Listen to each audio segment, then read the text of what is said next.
Nouvelle vidéo par la grâce du Créateur. Sourate 30, versets 30 à 32. Dirige tout ton être vers la religion exclusivement pour Allah. Telle est la nature qu'Allah a originellement donnée aux hommes. Pas de changement à la création d'Allah. Voilà la religion de droiture, mais la plupart des gens ne savent pas. Revenez repentant vers lui. Craignez-le. Accomplissez la salate. Et ne soyez pas parmi les associateurs, parmi ceux qui ont divisé leur religion et sont devenus des sectes, chaque parti exultant de ce qu'ils détenaient. Frères et sœurs en islam, mon appel est légitime. Vous êtes dans l'illégalité. Qui d'entre vous veut régulariser sa situation? Qu'il remplisse son engagement envers Allah, en croyant en moi et me soutenant dans la lutte pour que sa cause triomphe, pour que sa religion soit au-dessus de toute autre religion. Que sa parole soit au-dessus de toute autre parole. Qui est meilleur, Allah ou des idoles dispersées? Quelle voie est meilleure, l'islam ou vos idéologies dévoyées? Le Coran l'atteste. Ceux qui se sont divisés en sectes, y compris la secte majoritaire des gens de la Sunna, sont des associateurs. Et Allah nous commande de ne pas être parmi eux. Quiconque les prend pour alliés, aidez-leur. Préférez-vous passer de la lumière aux ténèbres quand il vous est proposé de passer des ténèbres à la lumière? Rendez-vous compte, le Coran atteste que celui que vous cherchez à prendre pour allié en dehors d'Allah, en la personne du messager Muhammad, n'est pas responsable de ceux qui ont émietté la religion. Nulle prescription d'Allah n'a autorisé l'émission, la compilation de cette tradition qui cimente vos liens, à laquelle vous vous référez, que vous suivez et défendez. Nulle promesse d'Allah n'en garantit la préservation. Nulle parole d'Allah n'en justifie l'existence.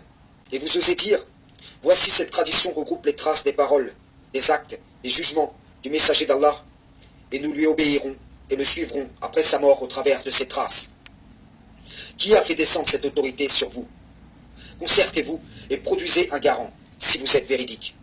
Il faut que vous désigniez qui Allah vous a envoyé pour vous prescrire l'autorité de la tradition sunna, associée à l'autorité de sa loi dans le Coran. Si vous ne le faites pas, alors c'est que vous avez pris cette initiative de vous-même.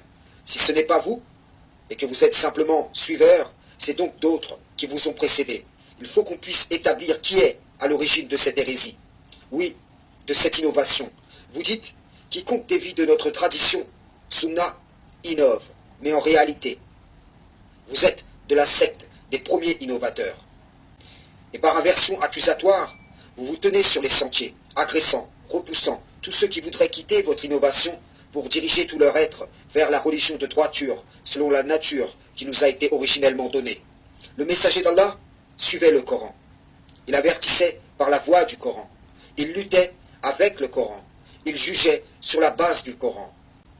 Il croyait en tout livre qu'Allah a fait descendre, et non pas en votre credo, Coran ou Sunna, qui déroge de la prescription d'Allah. Cela vous dérange que l'accusation mensongère portée sur les autres soit retournée avec véracité sur vous. C'est dans ces choses que le messager d'Allah est un modèle, un exemple pour nous. Ce n'est pas votre tradition qui est protectrice ou garante de la bonne observance de la prescription d'Allah, mais c'est Allah. Ce n'est pas le consensus de vos savants en sunnisme qui est notre référence, mais c'est la parole d'Allah. Ce n'est pas votre nombre qui vous assurera une quelconque victoire, mais celle-ci est réservée aux serviteurs d'Allah. Réfléchissez, s'il suffisait que les plus nombreux à concevoir le Coran d'une même façon aient raison, alors les gens du judaïsme auraient raison au sujet de la Torah. Les gens du christianisme auraient raison au sujet de l'Injil.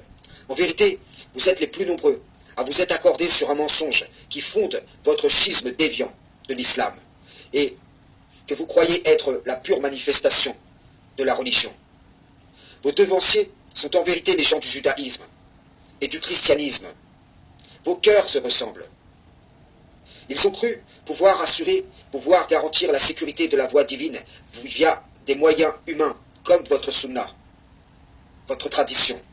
Eux aussi, ils ont pris en bouclier les serments des sages d'Israël, des pères de l'Église, comme vous le faites avec le prophète, les compagnons, les pieux prédécesseurs et ainsi de suite, en les prenant en seigneur en dehors d'Allah. Qu'il est triste de constater que comme les gens du judaïsme et du christianisme, qui sont d'ores et déjà reniés au travers de la Torah et l'Injil par la bouche même de Moïse et de Issa, fils de Mariam, bien qu'ils prétendent en être les suiveurs en ce monde, de la même manière, vous êtes d'ores et déjà rognés dans le Coran par Muhammad.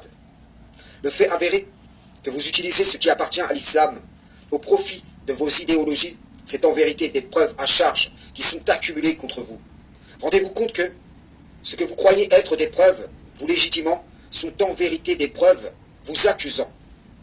La vérité dans le sunnisme appartient à l'islam. Et le mensonge dans le sunnisme est étranger à l'islam. Vous dites, le sunnisme c'est l'islam.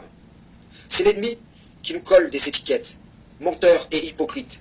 Est-ce l'ennemi qui vous a braqué un pistolet sur la tempe pour que vous lui répondiez lorsqu'il vous a appelé et que vous deveniez des sectes associatrices, des légions à sa solde?